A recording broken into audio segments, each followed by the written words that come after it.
Hi Pete, how are you? Good, thanks, William. How are you? All right now. Interesting night in Cardiff. How high were the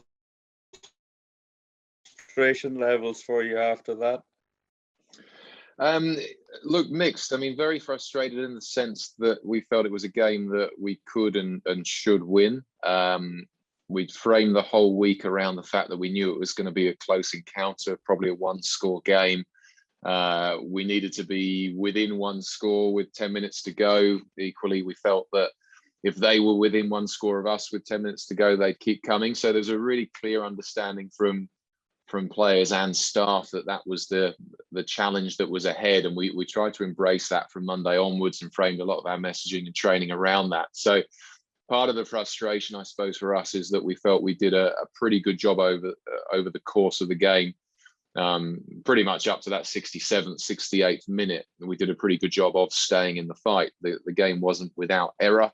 There are obviously improvements within those first 68 minutes, but we felt like we got ourselves into that position where, for the lack of possession that we had in relation to them, we were still within one score. And, we were 15 against 14, then 14 against 14. It was very much a fight that we were still in. So the frustration comes not so much from our application in terms of getting into that encounter, but our ability to stay in it in that last 12 minutes. That was where we felt obviously there's a big turning point when you go from losing that 5 meter line out to Jack's unfortunate red card with that breakdown, then into the quick throw and the counter attack and Matt Canson's yellow. So just that trail of back-to-back negatives, did for us in terms of our ability to stay in the fight. So the frustrations around that rather than around attitude or effort, and there was certainly some good play within that in attack and defense as well. So yeah, it's a mixed feeling, frustration, but enough good to, I suppose, energize us for this week and the new challenge ahead.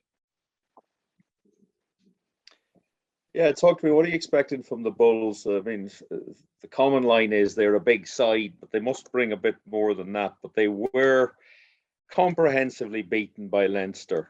So they might be really smarting from that. I think they'll certainly be smarting from it. I mean, the Bulls team that we saw in the Curry Cup, we obviously watched a large amount of content from that to have a good look at them. And, I thought the performance they put in against Leinster was higher energy and it was highly skilled in parts. They've got some very good players. They've got some established internationals, others obviously that are away, but certainly enough quality there that they're a real threat. It's easy to frame them as a momentum team. They want to put you on the back foot at the set piece, whether that's through scrum or maul, whether it's on the second phase of bringing big runners around the corner or big runners back against the grain. There's an enormous physical threat there.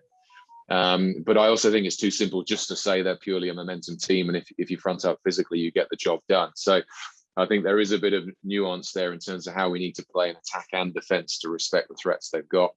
Obviously, their kicking game, as well as that set piece we mentioned, is a really key access point for them to get in the game. Something we'll have to be pretty clinical with in terms of dealing with that, the contestable kicks as well as the long ones. So with the physical threat, the kicking threat, then they've certainly got some talent in that back line if they do get themselves on the front foot. So there's a balance in there of making sure we front up to stop them getting on that front foot, stop them getting that momentum roll on. But at the same time, making sure that we're aware we need to do a bit more than that. It's not just simply, as I said, fronting up physically and thinking that's the job taken care of. Do you need to get a heavy-duty ball carrier into your starting 15? I'm talking now the fact that Leva Fafita's back or Abraham Papali'i. Cardiff seemed to make their yards a lot easier than Connacht had to work very hard and had to play at a very high tempo to get that done. So is that part of the plan for Friday night, that you need a big man who's making those 3-4 meters off the pick and goes? I think it certainly helps the impact of a powerful ball carrier, regardless of the challenge and regardless of the team. Obviously it's an opportunity to get you on the front foot. We've certainly got Lever available for selection this week. We've got Abraham available for selection this week. So, they come into the mix. Paul Ball's been impressive as a ball carrier for us, over the last 12 months as well. So I think they do require careful consideration. at the same time, it's probably a bit like my previous answer. If we just go in thinking that we pick our most physical team and go up against them physically and hope we can kind of cancel each other out or come over the top of them with that physicality, we're probably doing them a disservice, but also not putting enough depth into our game in terms of the other things we're thinking about. So we do need to have that physical option, but we also need to play at a tempo that takes them out of their comfort zone. And I think that's certainly something Leinster did well in patches of that first round game, of ensuring that the tempo of the game, whether that's in transition on kick receipt or counter attack off turnover ball, or whether that's just generally the way they go about their work, that tempo is going to be an important part for them. For us, it's an important part of our rugby identity anyway. So as you said, our opportunities against Cardiff last week came from those real high tempo attacking phases, but I don't think that's a bad sign. That's more something that we're aiming for at the best of times anyway, as part of our identity. And the Cardiff game's a tricky one because ultimately they had 100 rucks to attack off in the game and we had 57. So if you average those out, we still got a point on the scoreboard for every 4 rucks we had, and they got a point on the scoreboard for every 4 rucks that they had. It's just they had a lot more rucks and more opportunity. So that feeds into how we play against the Bulls. We need to control the amount of possession they get, and when we do get our opportunities, we need to make sure that we're not coughing up easy turnovers and make sure we actually get some phases and we can work them around the field. So the long-winded answer, the physicality will be important. Those ball carry options for us, but it's not as simple as that. We need to get some tempo and movement into that game around those options as well. And last one from me, just do Connacht last season at home were a very mixed bag and could be very different between one half and the other half of the same game.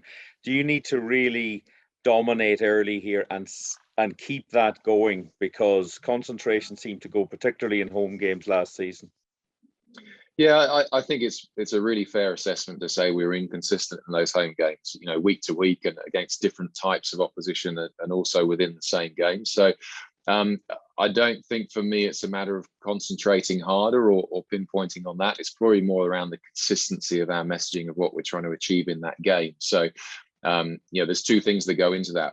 Firstly is what's the recipe that we think is the best way of beating the Bulls, and do the players have a really clear understanding in attack and defence and set piece?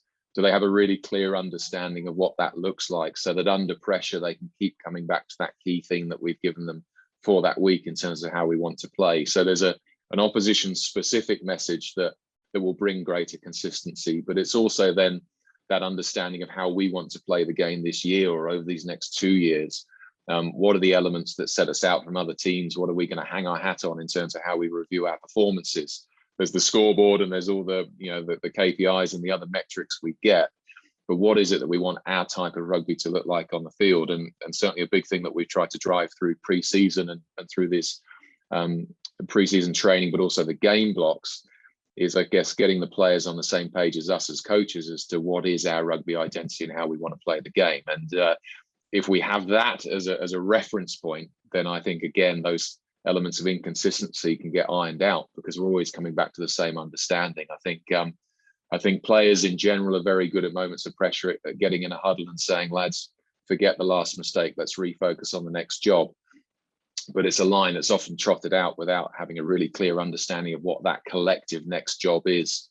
So I guess that's where a key part of my role as senior coach is to make sure that we have an understanding of what that reference point is, and that when they do have to have those conversations, when we hit a speed bump in a game, we're coming out of that huddle knowing exactly what the next job is as a collective and as an individual within that collective. We're looking forward to Friday night. We'll talk again soon. Thanks for your time, Pete. That's me out. Thanks, William. Cheers. Thanks, guys. Announcer live. Hi, Pete. Dave Finn here. Peter, just a couple of things. Dave.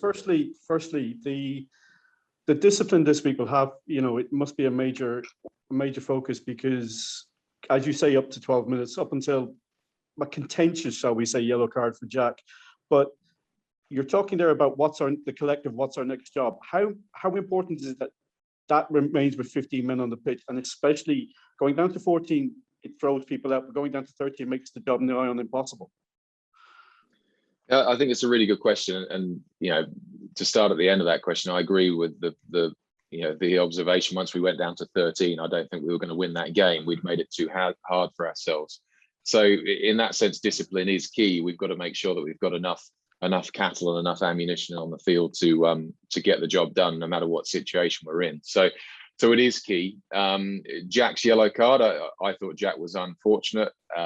He was probably penalised for intent as opposed to outcome.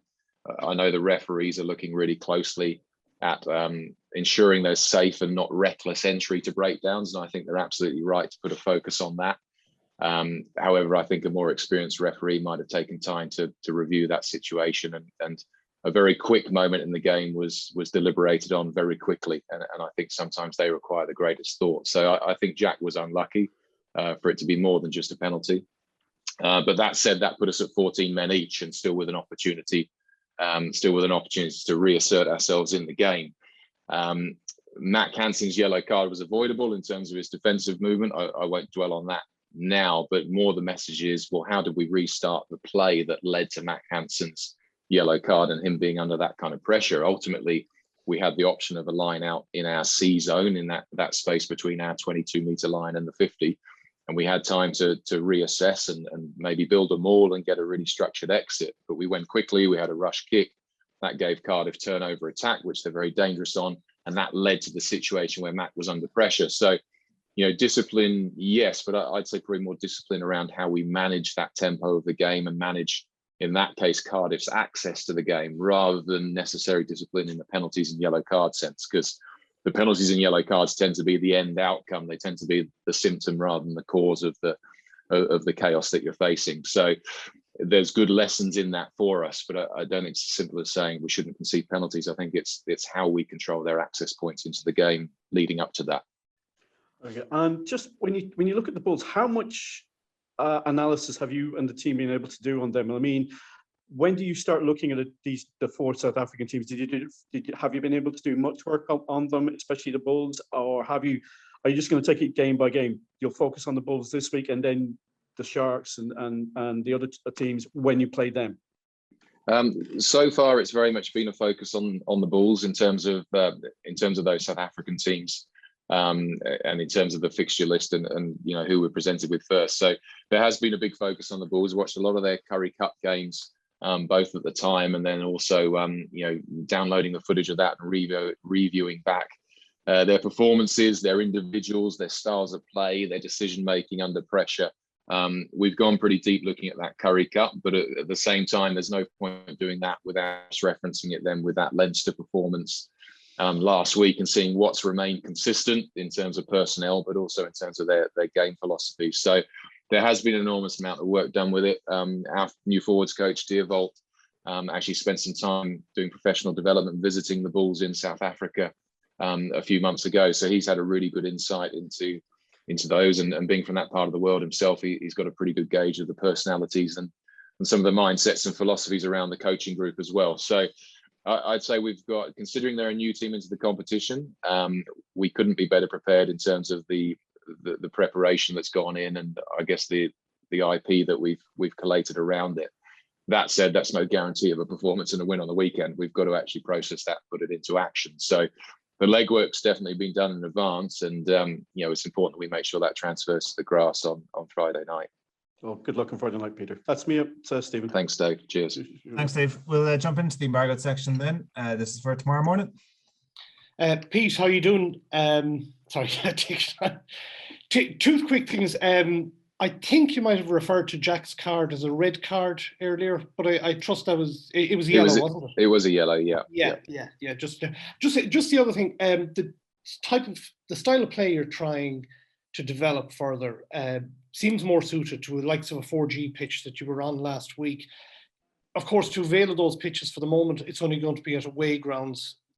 It will be developed at the sports ground. How important that happens sort of sooner rather than later, so that you have that advantage at home if that's the type of game you're trying to play?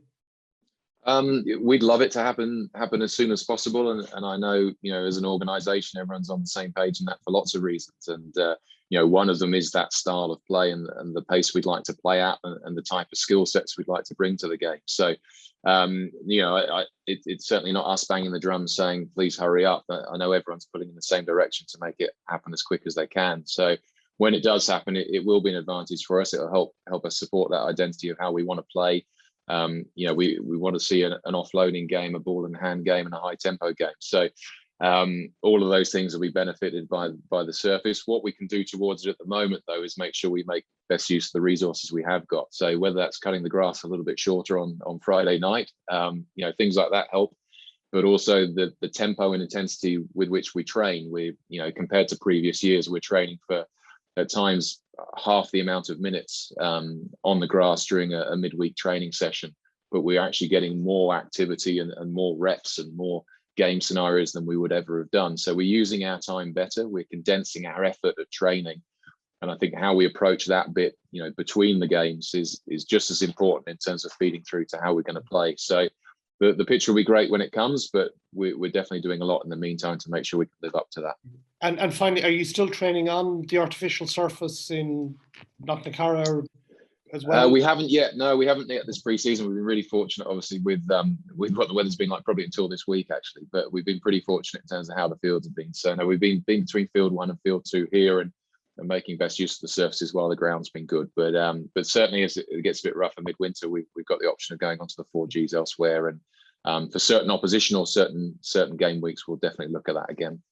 Cheers, Pete. Good luck on Friday. Thank you. Thanks, John. Cheers.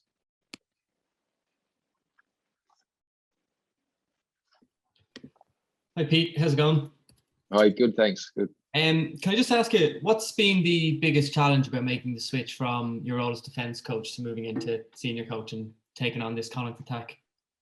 It's a really good question. I think there's been 2 particular challenges. One is not to try and install everything at once from an attack point of view or an overall program point of view. So obviously, as I've gone through my career, and particularly over the last 12 months with discussions around what this role might look like, you're collating information and you're processing ideas that you've had on how the game can be played and how the program can be run and how training can look and so forth. And I guess the patience to know that a lot of those changes and particularly new things need to be installed and layered in as we go, rather than just knowing that you can flick a switch and suddenly do it how the picture is in your own mind. So I think that patience to layer on the change and layer on the development of the team's been an important point for me, and a challenge I need to remain sort of cognizant of. And the other bit, I suppose, is just getting, I suppose, having the processes in place where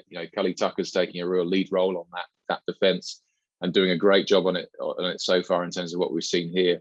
And it's really important for me to respect how he wants to do it and allow him his freedom to explore that area of the game as well. So I think we've got that balance right at this point. It's been really good. We've had a lot of really good conversations. We can challenge each other around the defence and also the attack.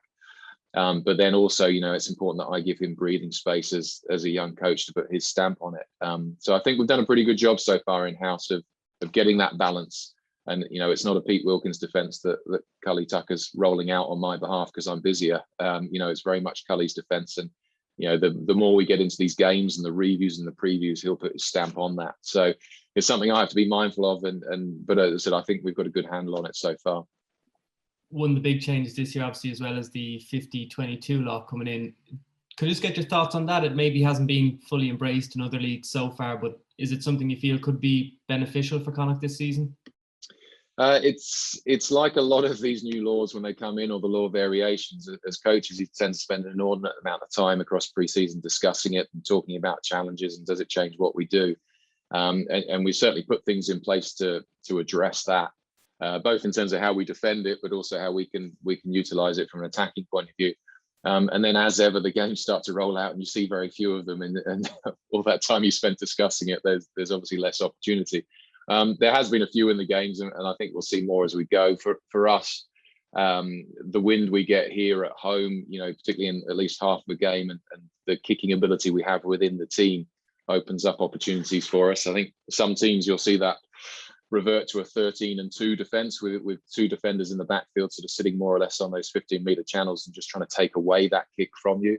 Others will still continue to pendulum, as they have done over the years, that classic 3-man pendulum. I think the biggest challenge is around midfield scrums and how you defend midfield scrums coming out of the opposition half, because it's that balance of defending the front line and the running threat that opposition teams have, but also being aware that there's a fair amount of backfield too. So there is a balance in there. We've not seen as many as everyone expected, but I'd say particularly as the wet weather comes, we might see teams trying to pick you off a little bit more with it.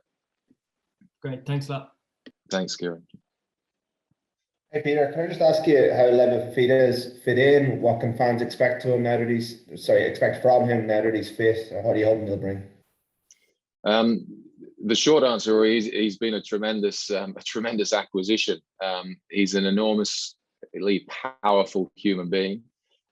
We knew that from the scouting work we'd done on him, and that explosive ability both as a ball carrier but also as a tackler. Probably what's taken us by genuine pleasant surprise is what a fine athlete he is. He's an excellent pro. He's obviously been around the traps in terms of his experience of top level rugby, but he's very well conditioned. He's very diligent in terms of his preparation, how he looks after his body. He's got a terrific mindset around the management of physical challenge and physical pain. He embraces it and he rides out the other side. He's very quietly spoken, but has a strength and a presence about him. And behind that quiet exterior, he's got a pretty good sense of humour as well. The boys have taken to him.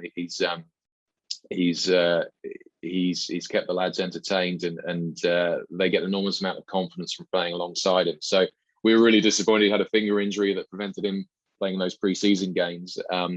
But to put it in perspective, we almost picked him for round 1 despite not having trained very much, because he's that good of a professional, that good of an athlete. So, for him to again be in the mix this week is really important for us, and I think the fans will enjoy watching him this year as well.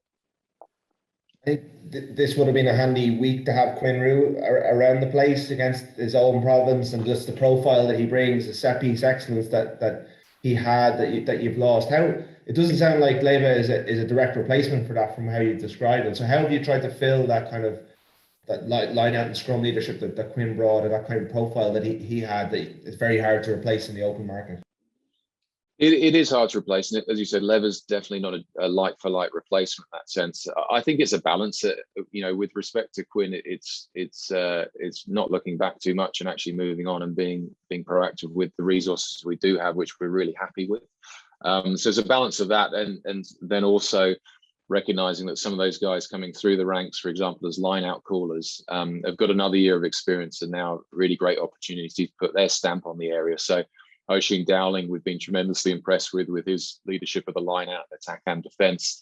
Alton has had more opportunity to call and to lead the forwards, being the senior lock in that group. Gav Thornbury's obviously in the injured list at the minute, but it's still a very vocal and intellectual presence around that part of the game. So, it's not as simple as other people picking up a bit more slack. It's actually guys growing to that role and getting an opportunity, which brings its own positives. So, we've been really happy around that space, and we'll watch these guys develop as the season goes too.